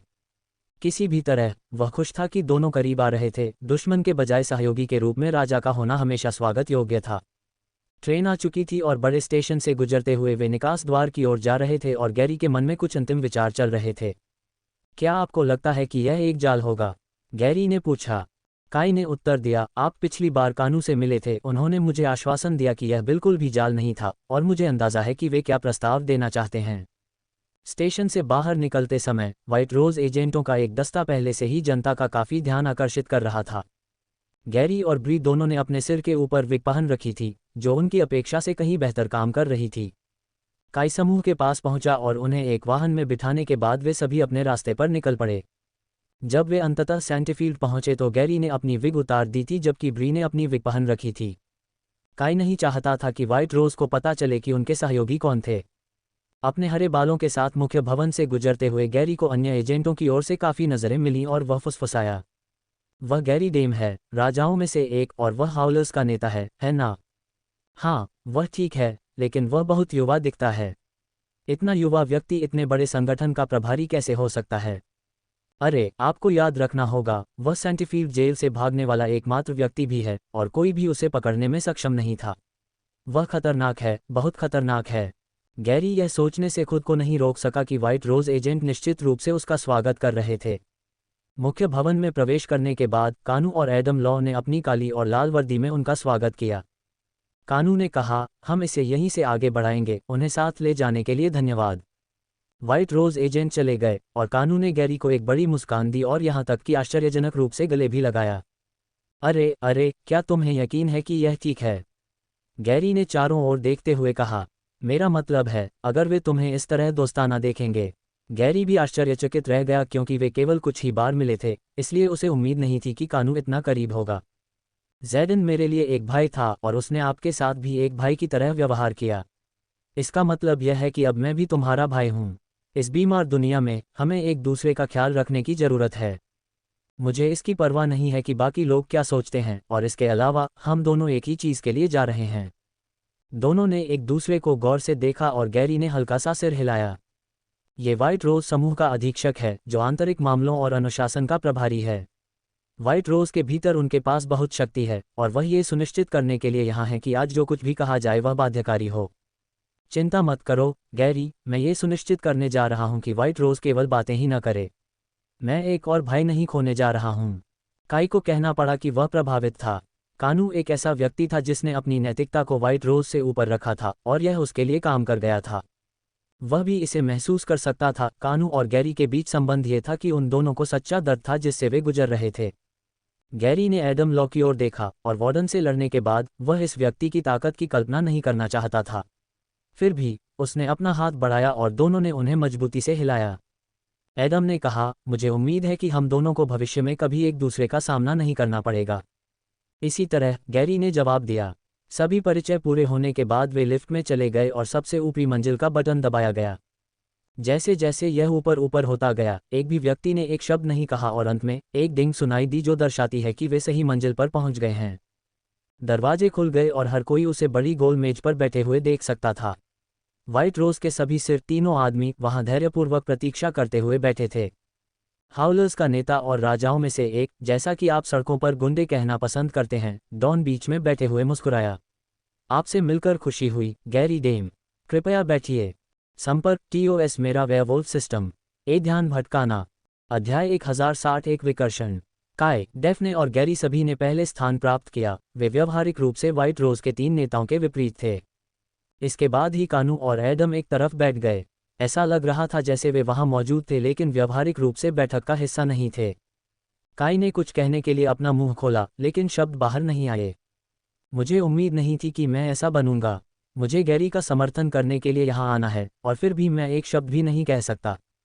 हाउलर्स को राजा के पद पर पदोन्नत करने के बाद, जो नीचे के लोगों की नज़र में एक अछूत पद था, उन्हें उम्मीद थी कि बैठक समान स्तर पर हो सकती है। फिर भी व्हाइट रोज के तीनों को देखकर उसे ऐसा लगा जैसे वह 3 अन्य राजाओं के साथ बैठा है और वे सभी एक ही तरफ हैं। डॉन ने कहा, मैं अधिकांश बातचीत संभाल लूंगा और मैं चाहूंगा कि आप मेरा प्रस्ताव सुनें। ये व्हाइट रोज के मुख्य कांस्टेबल और हाउलर्स के नेता के बीच बातचीत है। डॉन ने दावा किया, हमने आपको इसलिए बुलाया है क्योंकि जो सबूत हमारे हाथ में आए हैं, जिससे हमें वन गैंग और NIRV के हिस्से में चांदी की गोली डालने की अनुमति मिली है, वह आपकी ओर से आया है। गैरी, सिल्वर बुलेट वाक्यांश के प्रयोग को लेकर थोड़ा चिंतित था। एक क्षण के लिए उसे आश्चर्य हुआ कि क्या डॉन केवल रूपक का प्रयोग कर रहा था या उसने जानबूझकर इसका प्रयोग इसलिए किया था क्योंकि वे कौन थे। मैं सीधे मुद्दे पर आता हूं। हम इस जानकारी का उपयोग NIRV के भ्रष्ट लोगों के साथ साथ वन गैंग संगठन को भी इसमें शामिल करने के लिए करना चाहते हैं। हालांकि हमारे पास सबूत हैं, लेकिन कानूनी तौर पर उन्हें लाना और वास्तव में ऐसा करना 2 अलग अलग मामले हैं। NIRV के लिए ऐसे रिट्रीवर्स हैं जो उनके लिए काम करते हैं। अब आपको रिकल का समर्थन प्राप्त है, इसलिए उम्मीद है कि यह हमारे लिए बहुत बड़ी समस्या नहीं होगी। सबसे बड़ा मुद्दा हार्वोर का है। क्या आपको लगता है कि अगर हम उसे अच्छे से अंदर आने के लिए कहें तो वह भी आपके जैसा ही करेगा, गैरी? क्या आपको लगता है कि वह स्वेच्छा से किसी कोठरी में आएगा और वहीं रहेगा? कमरे में मौजूद सभी लोगों को इसका उत्तर स्पष्ट था। हार्वोर पर कब्जा करने का मतलब है राजाओं में से किसी एक के साथ युद्ध करना। पूरी ईमानदारी से कहें तो व्हाइट रोज के पास उसे बलपूर्वक अंदर ले जाने के लिए जनशक्ति नहीं है। इसके अलावा हार्वोर का हाल के इन्फर्नो सिटी सहित अन्य शहरों में स्थित गिरोहों पर भी नियंत्रण है। अगर हम उन पर ध्यान केंद्रित करेंगे तो पूरे देश में अराजकता फैल जाएगी। इसके बाद व्हाइट रोज पर हमला होना तय है, जिसका मतलब है कि हम लोगों की सुरक्षा का अपना काम नहीं कर सकते। काई कहना चाहता था, कौन से लोग? सेंटीफील्ड में रहने वाले राजनेता। लेकिन वह अपना मुंह बंद रखना जानता था। हालांकि ये हमारे लिए जीवन में एक बार मिलने वाला अवसर है और कानू का कहना है कि आपके पास वन गैंग के खिलाफ जाने का भी अच्छा कारण है। यही कारण है कि मैं ब्लू मून में एक बार मिलने वाले प्रस्ताव हाउलर्स और व्हाइट रोज के बीच सहयोग का प्रस्ताव कर रहा हूं। इसमें शामिल वन गैंग के सदस्यों के साथ जो कुछ भी होगा उसके लिए हम आपको और आपके गिरोह को छूट देंगे। जबकि हाउलर्स और वन गैंग एक दूसरे से लड़ रहे हैं, हम NIRV और वन गैंग से जुड़ी हर चीज़ पर हमला करेंगे। बेशक हम हार्वोर की ताकत जानते हैं और हम आपसे यह उम्मीद नहीं करते कि आप उसे अपने दम पर ले लेंगे। यही कारण है कि सहायक प्रमुख लियोन चेन भी वन गैंग के खिलाफ लड़ाई में आपकी सहायता करेंगे। लियोन ने वहां देखा, उसका चेहरा भावहीन था। प्रस्ताव की ओर। तो पहले मुझे अपने शुरुआती विचार बताएं। गैरी यह सब समझने की कोशिश कर रहा था। वे व्हाइट रोज की मदद चाहते थे और उन्हें कई तरीकों से मदद मिल रही थी, लेकिन कुछ ऐसा था जो उन्हें गलत लग रहा था, जिसका पता वह नहीं लगा पा रहे थे। वह काई के बोलने का इंतजार कर रहा था, लेकिन उसके मुंह से कोई शब्द नहीं निकला। क्या ये सौदा अनुचित नहीं है? अंततः डेफ्ने ने बात की, जो काय और गैरी दोनों के लिए आश्चर्यजनक था। मूलतः आप ये सुझाव दे रहे हैं कि हम सारा नुकसान उठा लें। व्हाइट रोज के बजाय हाउलर्स बहुत से लोगों को खो देंगे। यह आपको मजबूत स्थिति में और हमें और भी कमजोर स्थिति में छोड़ देता है। अब गैरी को पता चल गया कि उसे कैसा अजीब एहसास हो रहा था। ये बिल्कुल मामला था, उनका उपयोग किया जा रहा था। यदि कुछ भी हो तो केवल लियोन को ही मदद की पेशकश की जा रही थी। तो फिर क्या आपके पास कोई सुझाव है? डॉन ने कहा, आखिरकार आप अकेले भी वन गैंग के खिलाफ जा सकते हैं, लेकिन हमारे लिए जोखिम बहुत बड़ा है। हमारी नज़र में हम ही आपकी मदद कर रहे हैं, हमें यह मामला लेने की ज़रूरत नहीं है। डेफ्ने ने अपनी जीभ चटकाते हुए सोचा, व्हाइट रोज लोगों के लिए इतना कुछ कर रही थी, वे तो बस अपना ख्याल रख रहे थे। तभी काई डेफ्ने के पास झुका और उसके कान में अपना प्रस्ताव फुसफुसाने लगा। मुझे लगता है कि यह काम कर सकता है, डेफ्ने मुस्कुराए। हम इन्फर्नो सिटी और वन गैंग द्वारा नियंत्रित छोटे शहरों की देखभाल करेंगे। आप जिन संसाधनों का उपयोग करने जा रहे थे उनका उपयोग वन गैंग और एनआईआरवी पर कब्जा करने में सहायता के रूप में किया जा सकता है। सच तो ये था कि काई ने सुझाव दिया था कि ब्री परिवार ऐसा करे, न कि हाउलर्स। बदले में वे उन शहरों का सारा नियंत्रण डैफ्ने को सौंप देंगे। चित्र में हार्वोर या ज़ोडियाक्स के बिना ब्री परिवार अन्य शहरों से निपटने में सक्षम होगा और वह उनकी मदद करने पर ध्यान केंद्रित कर सकेगी। डॉन ने जवाब दिया, मुझे लगता है कि यह काम कर सकता है, लेकिन मेरी समस्या यह है कि आप बहुत अधिक फैल जाएंगे। डॉन ने बताया, आखिरकार मैं अपने आदमियों को आत्मघाती मिशन पर नहीं भेजना चाहता। जैसा कि मैंने शुरू में कहा था, मैं हाउलर्स का उपयोग ध्यान भटकाने के लिए करना चाहता था, लेकिन यदि आप इतने पतले फैले हुए हैं तो यह समस्या पैदा करने के लिए पर्याप्त बड़ा नहीं हो सकता है। काय अब निराश था, वे यह नहीं बता सके कि ब्री परिवार ही वास्तव में अन्य कस्बों और शहरों पर कब्जा करने में शामिल था। फिर भी यह स्पष्ट था कि कांस्टेबल को अपने लोगों को स्थानांतरित करने के लिए राजी करने के लिए यह पर्याप्त नहीं था। मुख्य मुद्दा हार्वोर है ना? गैरी ने अंततः बात की। अगर हम उसका ध्यान भटका सकते हैं तो उसे शामिल किए बिना सब कुछ आगे बढ़ सकता है। यदि ऐसा है तो मुझे लगता है कि मैं एक ऐसा विकर्षण जानता हूं जो काम कर सकता है। काई सोच रहा था कि गैरी क्या सोच रहा है, और मेज पर मौजूद हर कोई गैरी को सुनने के लिए तैयार था क्योंकि यह पहली बार था जब उसने बात की थी। मैं फिर से एएफसी में लौटूंगा और रिंग में हार्वोर को चुनौती दूंगा। संपर्क TOS मेरा वेयरवुल्फ सिस्टम। विश्व के लिए एक प्रसारण। अध्याय 1061 विश्व के लिए एक प्रसारण। समाचार चैनल, प्रसारण स्टेशन और लाइव स्ट्रीमर हाई अलर्ट पर थे क्योंकि उन सभी ने अजीब अफवाहें सुनी थीं। उन्हें एक सूचना मिली थी जो जंगल की आग की तरह हर जगह फैल गई। चूंकि हर कोई इस खबर को कवर कर रहा था, इसलिए अफवाहें आम जनता तक भी पहुंच गई थीं। लाइव चैट फोरम अफवाहों के बारे में चर्चाओं से गुलजार रहे। क्या तुमने सुना है क्या हो रहा है? मैंने थोड़ा सुना, लेकिन मुझे समझ नहीं आता कि यह इतनी बड़ी बात क्यों है। किसी के एफसी में लड़ने के लिए वापस आने या कुछ और के बारे में कुछ, लेकिन क्या लोग यह नहीं कहते कि वे सेवानिवृत्त होने जा रहे हैं और फिर भी वापस आ जाएंगे? यह अलग है। हम गैरी डेम के बारे में बात कर रहे हैं। गैरी कौन? यार, ये लड़का कौन है? क्या वह ट्रोल है? क्या व्यवस्थापक उससे पहले ही बाहर निकाल सकते हैं? गैरी डेम एएफसी में शीर्ष छात्र थे। उनका पहला मुकाबला एक उच्च पदस्थ एएफसी प्रतियोगी के साथ हुआ था। अपने पहले मैच में उनका प्रतिद्वंद्वी एक पागल अल्टेड में भी बदल गया, फिर भी वह जीत गया। ठीक है, ऐसा हुआ और फिर उन्होंने तुरंत अपनी सेवानिवृत्ति की घोषणा कर दी। हाँ, ये बहुत बुरा था क्योंकि लोगों को लगा कि वह अगली बड़ी चीज़ बनने जा रहा है, शीर्ष पर पहुंचेगा। हाँ, तुम लोग इसका आधा भी नहीं जानते। ऐसा सिर्फ इसलिए नहीं है कि वह भविष्य की संभावना थे। गैरी डेम अपना उद्यम चलाने के लिए चले गए। वह एक बिजनेस टाइकून है और यही कारण है कि स्लो एक मेगा सिटी बन गया है। ठीक है, और सभी ने दूसरी धारा देखी, है ना? ऊपर इस ट्रोल के अलावा, इस बारे में कि उसने राजाओं में से एक सिन को कैसे हराया था। वह हाउलर्स का नेता है। रुको, और वह अब एएफसी में वापस आ रहा है। हो सकता है कि चूंकि उसने स्लो को बेहतर बनाने का काम पूरा कर लिया है, इसलिए वह रिंग का राजा बनना चाहता है।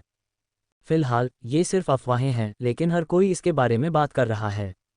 समाचार चेतावनी। समाचार चेतावनी। एजे एंटरटेनमेंट ने कहा कि क्लेम 1 घंटे में लाइव प्रसारण करने जा रहा है। गैरी की प्रतिष्ठा सिर्फ नौसिखिया चैंपियन होने से काफ़ी बढ़ गई थी। सिन के साथ लड़ाई के बाद वह दुनिया के सबसे प्रसिद्ध व्यक्तियों में से एक थे। इसने उनके अतीत के साथ मिलकर सभी का ध्यान उनकी ओर आकर्षित किया था, और पूरा एएफसी समुदाय, जिसमें इसके बाहर के लोग भी शामिल थे, क्लेम के लाइव प्रसारण को देखने के लिए तैयार थे।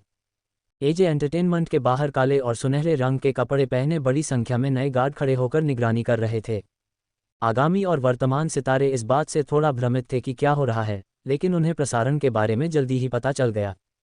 जिन लोगों के पास आमतौर पर हर समय कुछ सुरक्षाकर्मी रहते थे, वे अब सीख रहे थे कि वास्तविक शक्ति और प्रसिद्धि क्या लेकर आती है। वे व्यवहारिक रूप से हॉलर्स के 100 सदस्यों को इमारत के अंदर और बाहर देख सकते थे, और ऐश के कार्यालय में गैरी अपनी काली और सुनहरी पोशाक में अकेले एक डेस्क के पीछे बैठा था। क्या आप वाकई इसे पहनना चाहते हैं? ऐश ने पूछा, जबकि वह और क्लेम कैमरे के लिए अंतिम विवरण तैयार कर रहे थे। चूंकि गैरी के पास अपना खाता नहीं था, इसलिए वे वर्तमान घटना को लाइव स्ट्रीम करने के लिए अपने सबसे बड़े स्टार के खाते का उपयोग कर रहे थे। गैरी ने कहा, नहीं, मैं हाउलर्स की वर्दी पहनना चाहता हूं। द हाउलर्स ऐसी चीज़ नहीं है जिस पर मुझे शर्म आती हो। यह एक ऐसा समूह है जिसे मैंने, काय और बाकी सभी ने मिलकर बनाया है। ये संदेश मैं भेजना चाहता हूं, मैं किसी भी चीज़ के पीछे छिपना नहीं चाहता। गैरी ने मेज पर रखे मुखौटे को देखा, वे मुखौटे जो वह अक्सर अपना चेहरा ढकने के लिए पहनता था।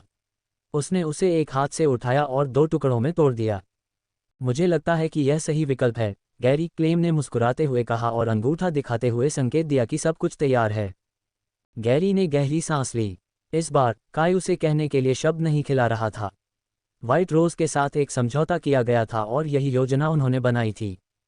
व्हाइट रोज सहमत हो गए थे और अब शायद वर्तमान विश्व में सबसे बड़ा सहयोग हो रहा था। ब्री family, white rose, the Howlers और यहाँ तक कि एनआईआरवी के संस्थापकों में से एक, सभी मिलकर हार्वोर को हराने के लिए आगे आ रहे हैं। एएफसी चैंपियन और वन गैंग का प्रमुख। गैरी ने क्लेम की उंगलियों को देखा जब वह उल्टी गिनती कर रही थी। 3, 2, 1। एक बार फिर अंगूठा दिखाया गया और कैमरे पर लाल बत्ती जल उठी, जिससे संकेत मिला कि वे लाइव हैं। तुरंत ही हजारों लोगों ने इस स्ट्रीम को सुनना शुरू कर दिया। धीरे धीरे संख्याएं रुकने का नाम नहीं ले रही थीं। हे भगवान, ये सच है। वह गैरी डेम है, अफवाहें सच हैं। देखिए वहाँ कितने दर्शक हैं। मैं कसम खाता हूँ, यहाँ तक कि सरकारी अधिकारियों को भी इतने विचार नहीं मिलेंगे। उनके लिए ये जानना दुखद होगा कि इन लोगों के पास अधिक शक्ति है ना? टिप्पणियां बंद नहीं हुईं, लेकिन गैरी उन्हें देख नहीं सका, नहीं ये देख सका कि कितने लोग उन्हें देख रहे थे। इससे उनका भाषण शुरू करना थोड़ा आसान हो गया। मैं गैरी डेम हूँ, गैरी ने कहा। मैं हाउलर्स संगठन का हिस्सा हूँ और स्लो शहर से हूँ। मैं आज यहाँ एक सार्वजनिक घोषणा करने आया हूँ, मैं एएफसी में वापस आऊँगा। आप में से कुछ लोगों को मेरा पहला मैच याद होगा, लेकिन उस समय मेरे सामने महत्वपूर्ण जिम्मेदारियां थीं। लेकिन अब मेरे लिए उन महत्वपूर्ण जिम्मेदारियों में से एक एएफसी है। ये सच है। टिप्पणियां इस प्रकार हैं, वह सचमुच वापस आ रहा है। मैंने तुमसे कहा था, भयानक नरक। लेकिन वह क्या करने जा रहा है? मुझे लगता है कि एएफसी उसे अंदर जाने देगा, लेकिन उसकी कोई रैंकिंग नहीं है। हाँ, और वे उसे किसी भी निम्न श्रेणी के व्यक्ति का सामना नहीं करने दे सकते। मुझे लगता है कि शायद प्रमोटर और आयोग एक विशेष कार्यक्रम आयोजित कर सकते हैं। हालांकि बहुत सारी टिप्पणियां बंद हो गईं, क्योंकि वे देख सकते थे कि गैरी बोलने के लिए तैयार थे। उसकी आंखों में नज़र अलग थी। आप में से कुछ लोग सोच रहे होंगे कि मैं एएफसी में वापस क्यों आया। मेरा जीवन अच्छा है और ईमानदारी से कहूं तो मेरा जीवन अच्छा है। लेकिन जवाब मेरे लिए स्पष्ट है। मेरे एएफसी में वापस आने का केवल एक ही कारण है, और मैं अभी एक सार्वजनिक घोषणा कर रहा हूं। मैं हार्वोर ईगो का सामना करने के लिए वापस आ रहा हूं। मैं उसके सिर से वह मुकुट उतारने और उसकी बेल्ट उतारने के लिए अपनी शक्ति में सब कुछ करूंगा। जब गैरी जोश से बोल रहा था तो उसकी आंखें सिकुड़ गईं और उसके चारों ओर लाल चमक देखी जा सकती थी, साथ ही उसके दांत भी बदल रहे थे। हार्वर्ड, तैयार रहो, क्योंकि मैं तुम्हारे लिए आ रहा हूं। संपर्क TOS मेरा वेयरवुल्फ सिस्टम। चैलेंजर स्वीकृत। अध्याय 1062 चैलेंजर स्वीकृत। केवल एक ही चीज़ थी जिसके बारे में हर कोई बात कर रहा था, और वह गैरी डेम द्वारा बनाई गई हालिया लाइव स्ट्रीम थी। उनके पहले डेब्यू मैच के वीडियो फिर से सामने आ रहे थे और साझा किए जा रहे थे। इस बात का व्यावसायिक विश्लेषण किया जा रहा था कि यदि गैरी और हार्वोर एक दूसरे के खिलाफ लड़ेंगे तो क्या होगा। जबकि उसी समय अफवाहें फैलाई जा रही थीं कि गैरी सबसे पहले हार्वोर से क्यों लड़ना चाहता था। वीडियो से ही लोग बता सकते थे कि उनके शब्दों और उनकी घोषणा के पीछे शुद्ध गुस्सा था और लोग जवाब चाहते थे। हालांकि कुछ बातें ऐसी थीं जो आम जनता के लिए बिल्कुल स्पष्ट थीं, जिन निष्कर्षों पर वे पहुंचे थे। वास्तव में कोई नहीं जानता था कि गैरी डेम कितना मजबूत था। लोगों को पता चला कि वह एक राजा था, और पाप के खिलाफ लड़ते हुए उसके वीडियो कम से कम इससे क्या सीखा जा सकता था और क्या रिकॉर्ड किया गया था। हालांकि एएफसी में लड़ाई को अलग माना जाता था, और हार्वोर सिर्फ एक ऐसा व्यक्ति था जिसने पहले कभी लड़ाई नहीं हारी थी। ज़ेडन टाइगर के साथ जो कुछ हुआ था, उसे देखने के बाद लोग सचमुच सोचने लगे थे कि वह व्यक्ति अजय है, और बदले में हर कोई किसी नए मुकाबले या प्रतिक्रिया की प्रतीक्षा कर रहा था। ये यहाँ है। काई ने कागजों का ढेर पकड़े हुए वुल्फ पूल क्लब के भूमिगत कमरे में घुसते हुए कहा। ब्री और गैरी कोने में बैठे एक दूसरे से बातचीत कर रहे थे, जबकि मैरी नीचे बार के पीछे से खड़ी होकर अपनी मां की मदद कर रही थी। आपका मतलब हार्वोर के साथ अनुबंध से है? मैरी ने पूछा। काई ने हंसते हुए हल्की सी नाक भान सिकुड़ी। नहीं, हम ऐसा नहीं कर पाएंगे। काई ने बताया, आपको ये समझना होगा कि भले ही हार्वोर एएफसी का मालिक है, लेकिन कई निवेशक हैं जो इस पूरे कारोबार को चलाते हैं। मुझे यकीन है कि हार्वोर उन्हें ये लड़ाई लड़ने के लिए मजबूर कर सकता है, लेकिन वे इसके खिलाफ होंगे।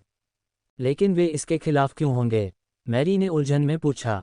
गैरी और हार्वोर के बीच संभावित लड़ाई के बारे में हर कोई बात कर रहा है। मुझे लगता है कि निवेशक लाए गए पैसे से खुश होंगे। इस बार गैरी के पास डेफ्ने ने नाक भान सिकुड़ी थी। डेफ्ने ने कहा, माफ़ कीजिए, मेरा हंसने का इरादा नहीं था। बात बस इतनी है कि इसमें शामिल निवेशक आपकी सोच से कहीं अधिक लालची हैं। उनके पास पैसा कमाने के बहुत सारे तरीके हैं, लेकिन वे बड़ा पैसा कमाना चाहते हैं। अभी वे जो चाहते हैं वह लड़ाई को आगे बढ़ाना है, इसे बड़ा और बड़ा बनाना है, जब तक कि कोई इसे और बर्दाश्त न कर सके और फिर इसकी घोषणा की जाएगी। यही कारण है कि मेरे पास यह है, काई ने गैरी के सामने कागजों के ढेर को पटकते हुए कहा, और पहले ही पृष्ठ पर एक व्यक्ति की तस्वीर थी, धंसी हुई आंखों वाला एक गंजा सिर वाला आदमी। अरमानेस फ्लूक, वह वर्तमान में एएफसी में 38वें स्थान पर हैं। वह सर्वोच्च रैंक वाला एएफसी फाइटर था जो वन गैंग से जुड़ा नहीं था, जिसने हमारा प्रस्ताव स्वीकार कर लिया, और वह आपका अगला प्रतिद्वंद्वी होगा। काई मुस्कुराया। योजक चिन्ह योजक चिन्ह योजक चिन्ह। अनुवर्ती समाचार की घोषणा कर दी गई थी, तथा गैरी डेम की वापसी की लड़ाई निर्धारित थी। जो स्थान चुना गया था वह एक ऐसे शहर में था जो वास्तव में ब्री परिवार के नियंत्रण में था, जो एक टियर 2 शहर था।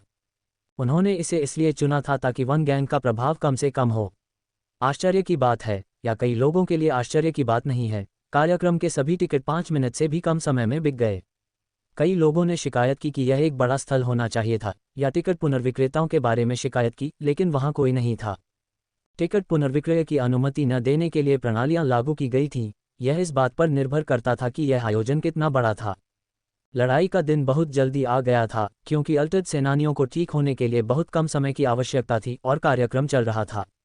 सीटें खचाखच भरी हुई थीं और एक भी सीट खाली नहीं थी। इसके बाद कुछ मुकाबले हुए और अंततः मुख्य कार्यक्रम का समय आ गया। देवियों और सज्जनों, उद्घोषक पिंजरे के बीच में चिल्लाया, ये वही है जिसका आप सभी को इंतजार था। सबसे पहले, उससे पहले, अरमानेस फ्लूक टाइट फिटिंग शॉर्ट्स पहने चैलेंजर पर रोशनी चमकी, जबकि उसका बाकी मांसल शरीर प्रदर्शन पर था। जयकारे और तालियां बज रही थीं, लेकिन भीड़ बहुत जोर से नहीं उठी थी। वह आदमी दौड़कर आया और फिर रिंग में कूद गया तथा अपना हाथ उठाया। विश्वास नहीं हो रहा, मैं शीर्ष रैंक वाले 50 सेनानियों में से एक हूं और यही वह प्रवेश द्वार है जो मुझे मिलता है। अरमानेज ने शिकायत की, उन सभी को मेरे लिए यहाँ होना चाहिए, लेकिन इसके बजाय वे यहाँ कुछ ड्रॉप आउट के लिए हैं। खैर, मैं उन सबको दिखाऊंगा। इसके बाद उद्घोषक ने दूसरी ओर देखा और अपना हाथ हवा में उठाया। और जिसका आप सभी को इंतजार था, green fang, Gary deem. Gary के हरे बालों पर स्पॉटलाइट चमक रही थी। जब वह काले और सुनहरे शॉर्ट्स पहने हुए रिंग की ओर चल रहे थे तो उनकी मांसपेशियां बेहद तराशी हुई थीं। भीड़ ने जोरदार जयकारे लगाए, जिससे पूरा स्टेडियम हिल गया। फिर भी गैरी इसे समझ भी नहीं पाया। शोर उसे डुबो रहा था, क्योंकि वह अपने प्रतिद्वंद्वी को देखते हुए आगे बढ़ रहा था। अंततः गैरी रिंग में पहुंचा और उसकी आंखें बंद हो गईं। अरमानेज ने कहा, अरे, अगर तुम बहुत उत्सुक हो तो तुम ये लड़ाई हार जाओगे, तुम्हें पता है। गैरी ने कोई जवाब नहीं दिया और उद्घोषक रिंग से बाहर चला गया। लड़ाई अब शुरू होगी, उद्घोषक चिल्लाया। अरमानेज एक पल में अपने शरीर को बदलने चला गया। उच्च रैंक वाले अल्टर्ड लड़ाके किसी भी अन्य की तुलना में जल्दी बदल गए, लेकिन गैरी पहले से ही उस पर हावी था। अपने परिवर्तन के बीच में गैरी ने अपनी मुट्ठी घुमाई और अरमानेस के पेट में गहरी चोट मारी। ऐसा लग रहा था जैसे अरमानेस की आंखें बाहर निकलने वाली थीं, क्योंकि उसे पीछे की ओर फेंक दिया गया था और उसका शरीर धातु को मोड़ते हुए पिंजरे के पीछे से टकरा गया था। इसने धातु को इतना मोड़ दिया था कि अरमानेस की पीठ का एक हिस्सा पिंजरे से कट गया था और उसे धातु के मुड़े हुए हिस्से से वहीं पकड़ लिया गया था। लड़ाई एक पल में और एक ही मौके में खत्म हो गई और भीड़ चुप हो गई। उन्हें कोई अंदाजा नहीं था कि क्या हो रहा है। क्या यही था हार्वर्ड? गैरी जोर जोर से चिल्लाया, जिससे सुनी गई कुछ फुसफुसाहटें शांत हो गईं। मैं कल लड़ूंगा, गैरी चिल्लाता रहा। मैं हर दिन लड़ना जारी रखूंगा जब तक आप मुझसे रिंग में नहीं मिलते। संपर्क TOS मेरा वेयरवुल्फ सिस्टम। एक के बाद एक। अध्याय 1063 एक के बाद एक।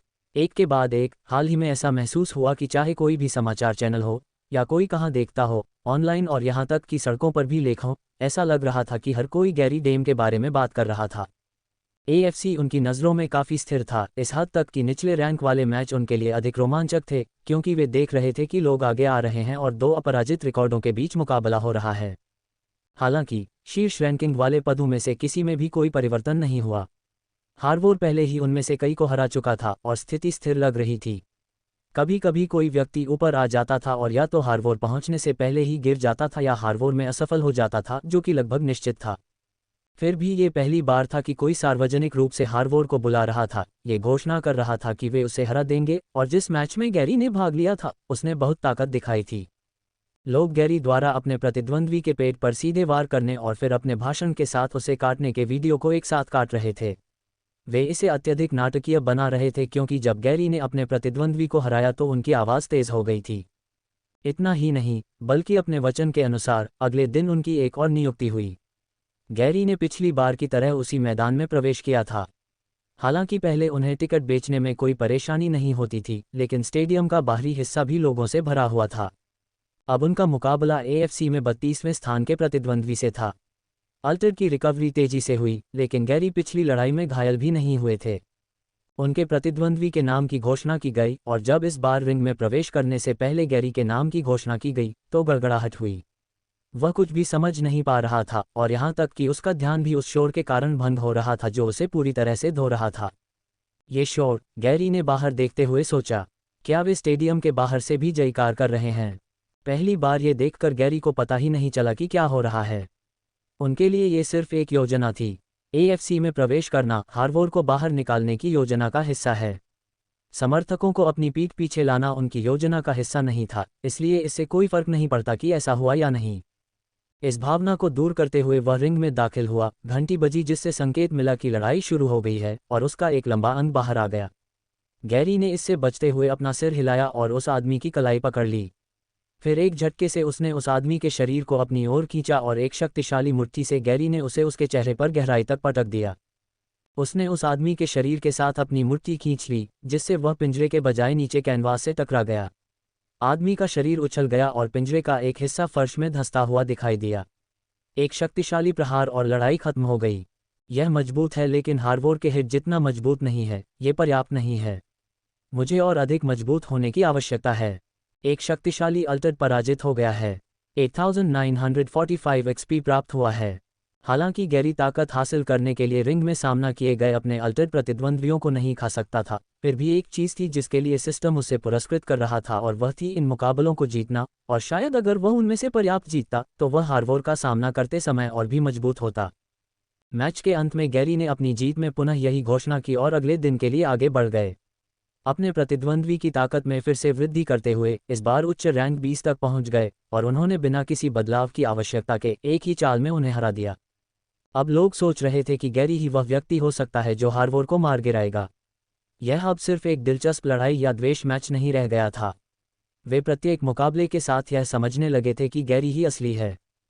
व्हाइट रोज बेस पर वे अब तक घटित सभी घटनाओं पर भी नजर रख रहे थे, हर विवरण और सारा फोकस। डॉन हाथ में एक टैबलेट लेकर वहां बैठा था और अंदर आने वाली हर चीज को देख रहा था। हाँ, उसने ऐसा किया। उसने वास्तव में बहुत बड़ा ध्यान भटकाया, और यह हमारी सोच से कहीं अधिक बड़ा है। डॉन ने दावा किया, अगर उसे लड़ाई मिल जाती है तो पूरी दुनिया जो हो रहा है उस पर केंद्रित होगी। इसका मतलब यह था कि अब उसे आगे बढ़ने के लिए व्हाइट रोज के साथ तैयार रहना होगा। हार्वोर, कब तक आप अपना कदम उठाएंगे? क्या ये हम ही हैं जो आपको रोक रहे हैं? वर्तमान जांच या क्या? योजक चिन्ह, योजक चिन्ह, योजक चिन्ह। अगले दिन गैरी ने अपना सिलसिला जारी रखा। अब तक उनके 4 मैच हो चुके थे, और उनमें से प्रत्येक मैच पिछले मैच की तरह ही जीता गया था। ये हमेशा एक ही हिट होता था, और मैच के बाद हमेशा हार्वोर को बुलाया जाता था। मैच जीतने के बाद देखने वाले प्रशंसकों ने इसके बारे में लिखना जारी रखा, और चूंकि हार्वोर की ओर से कोई प्रतिक्रिया नहीं आई, इसलिए उन्हें जो समर्थन मिला वह नफरत में बदल रहा था। क्या हो रहा है? हार्वोर कुछ क्यों नहीं कह रहा है? इससे पहले उन्होंने कम से कम इतना तो कहा था कि वे उनसे फर्श पहुंचेंगे। ठीक है, क्या ऐसा हो सकता है कि इस बार हार्वोर सचमुच डरा हुआ है, किसी प्रतिद्वंद्वी से डरा हुआ है? आप लोग अतिशयोक्ति कर रहे हैं। हार्वोर ने गैरी डेम की तुलना में कहीं अधिक कुशल लोगों को हराया है। वह डरा हुआ नहीं है, यह उसके समय के लायक नहीं है। एक सच्चा हार्वोर स्टेन। मैं आपको बता रहा हूं, जैसा कि गैरी ने कहा, किसी न किसी समय किसी के सिर से मुकुट हटाना ही होगा, और यह वह समय हो सकता है। किसी भी तरह से वह गैरी से हमेशा के लिए बच नहीं सकता। गैरी की अगली लड़ाई किशोरावस्था में किसी के साथ है। यदि हार्वोर स्वीकार नहीं करता है तो वह इस दर से रैंक 1 पर पहुंच जाएगा। और इसके साथ ही गैरी ने अपनी 5वीं लड़ाई भी बाकी लोगों की तरह ही जीत ली। अपने घर में रहने वाले हार्वोर ने परिणाम देखा था और अपना फ़ोन नीचे रख दिया था, और उसके बाद अपना धूप का चश्मा भी उतार दिया था। हार्वोर मुस्कुराया। वह बहुत शोर मचा रहा है, फिर भी उसे पता नहीं है कि क्या हो रहा है। गैरी को संदेश भेजो, देखते हैं वह हमारा प्रस्ताव स्वीकार करता है या नहीं। तारांकन, तारांकन, तारांकन, तारांकन। संपर्क TOS मेरा werewolf system. The grand prize. अध्याय 1064 ग्रैंड पुरस्कार। वुल्फ्स पूल क्लब जाने से पहले ड्रिंक लेने की इच्छा से गैरी अपने स्थानीय सुविधा स्टोर में रुका था। जब वह वहां था तो उसने कुछ पेय पदार्थों के साथ साथ कुछ स्नैक्स और कच्चे मांस के पैकेट भी खरीदे। उन्हें अचानक यह एहसास हुआ कि जब वे कच्चा मांस खरीदने के विचार से जूझ रहे थे, तब उनके लिए दूसरों की नज़रों से दूर नाश्ता करना एक स्वाभाविक बात थी। एक व्यक्ति को कितनी जल्दी अपनी स्थिति तक पहुंचना पड़ा और ऐसी चीज़ों के लिए नियत किया गया, ये काफ़ी आश्चर्यजनक बात थी, लेकिन एक चीज़ थी जिसकी उसे अभी भी आदत नहीं थी। रुको, तुम गैरी डेम हो, है ना?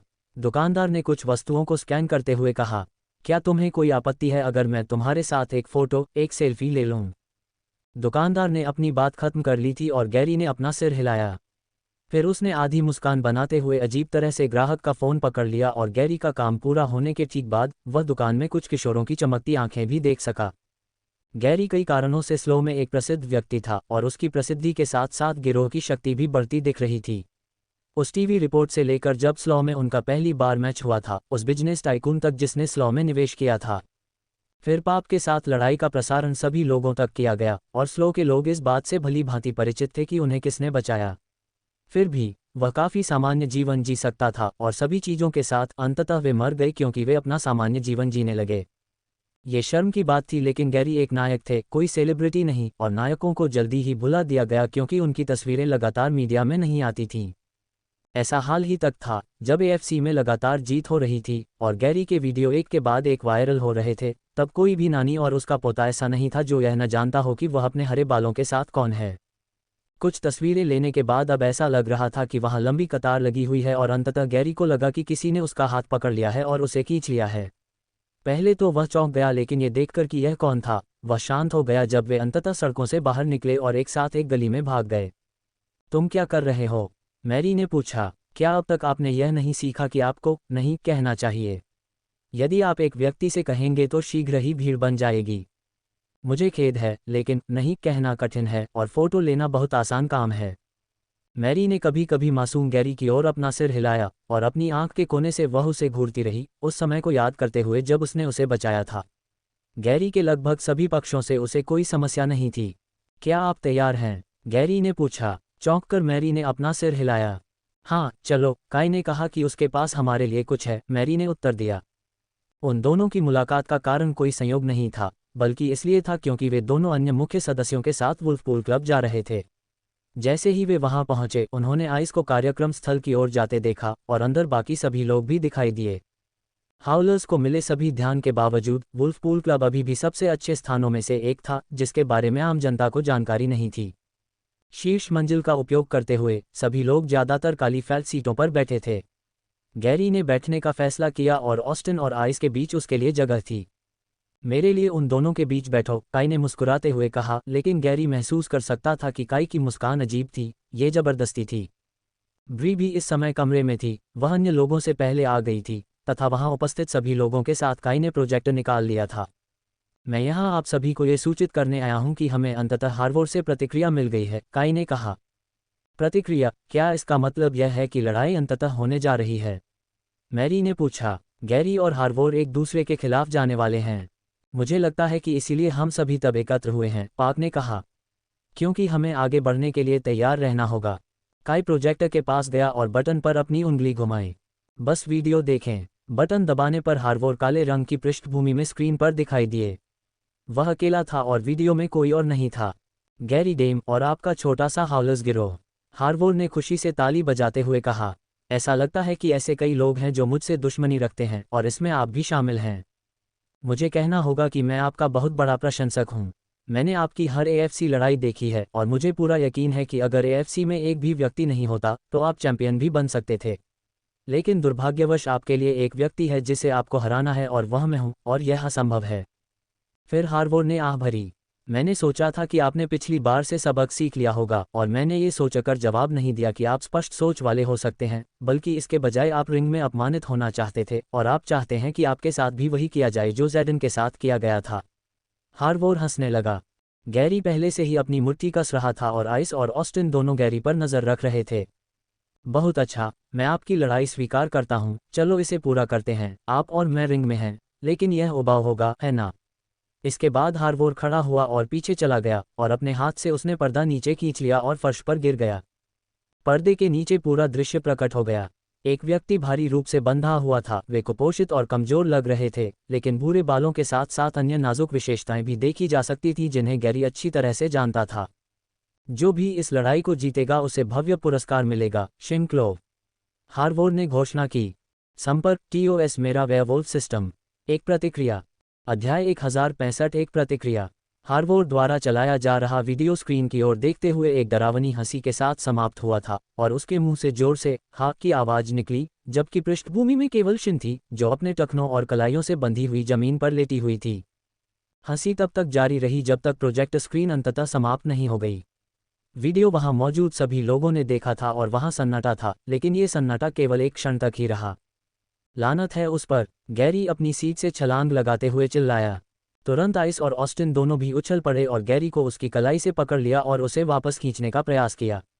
जैसे ही उन्होंने ऐसा किया, उन दोनों को आगे की ओर खींचा जा रहा था, जबकि गैरी फर्श पर एक एक कदम आगे बढ़ रहा था और उन्हें अपने साथ खींच रहा था। क्या गैरी हमेशा से इतना मजबूत था? ऑस्टिन ने सोचा कि वह तनाव में है और अपने शरीर की सभी मांसपेशियों का उपयोग कर रहा है।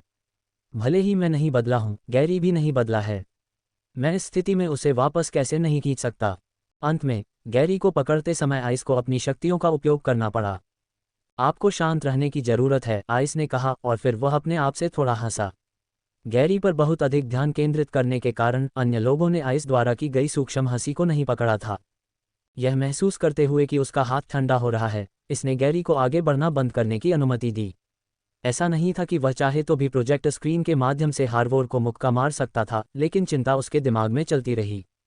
शिन, शिन, उनके पास शिन है, गैरी ने कहा। हम जानते हैं कि ज़ैडिन के साथ क्या हुआ, अगर वे उसके साथ भी ऐसा ही करें तो क्या होगा? हमें जितनी जल्दी हो सके उसे लेने जाना होगा। गैरी, काई ने हाथ उठाते हुए कहा। हमें यह वीडियो मिला और मैंने इसका विश्लेषण किया। हमने इसका मिलान उस समय से करने का प्रयास किया जब शिन को आखिरी बार देखा गया था, और हो सकता है कि आपको मेरा उत्तर पसंद न आए, इसलिए मैं समझाता हूँ। मेरा अनुमान है कि शिन को पहले ही कई दिनों के लिए पकड़ लिया गया है। कई दिन, गैरी ने आगे बढ़ने की कोशिश करते हुए कहा और उसका बर्फ से ढका हाथ टूट गया। हालांकि जिस क्षण काई ने उसे शांत होने की याद दिलाने के लिए अपने हाथ उठाए, उसने ऐसा ही किया था। हाँ, यह अच्छी बात है। हार्वोर शिन को जीवित रख रहा है और इसका कारण शायद हमें हमले के लिए मजबूर करना है, जैसा आप चाहते थे। मुझे लगता है कि शिन जीवित रहेगा, अन्यथा मौका मिलने पर उसने उसे मार डाला होता। अब यदि आप चाहें तो अभी जाकर हाउलर्स को हार्वोर पर हमला करने का आदेश दे सकते हैं। हाउलर्स के नेता के रूप में ऐसा करना आपका अधिकार है। यदि आप किसी को चोट नहीं पहुंचाना चाहते हैं तो अपने दम पर आगे बढ़ें, लेकिन इनमें से किसी भी विकल्प के परिणामस्वरूप शिन को बचाया नहीं जा सकेगा। और यह हमारी वर्तमान स्थिति में आने के लिए अब तक हमने जो कुछ भी बनाया है उसे बर्बाद कर देगा। ज़ैडिन के साथ जो कुछ हुआ था, उसे जानने के बाद गैरी के लिए शिन को स्क्रीन पर देखना बहुत कठिन था। वह ज़ैडिन से बदला लेने पर इतना केंद्रित था कि उसने गलती कर दी।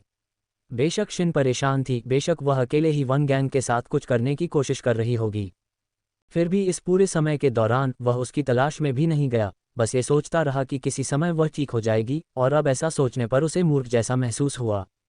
इसके बाद काई ने हाथ बढ़ाकर कागज का एक मोटा टुकड़ा जमीन पर पटक दिया।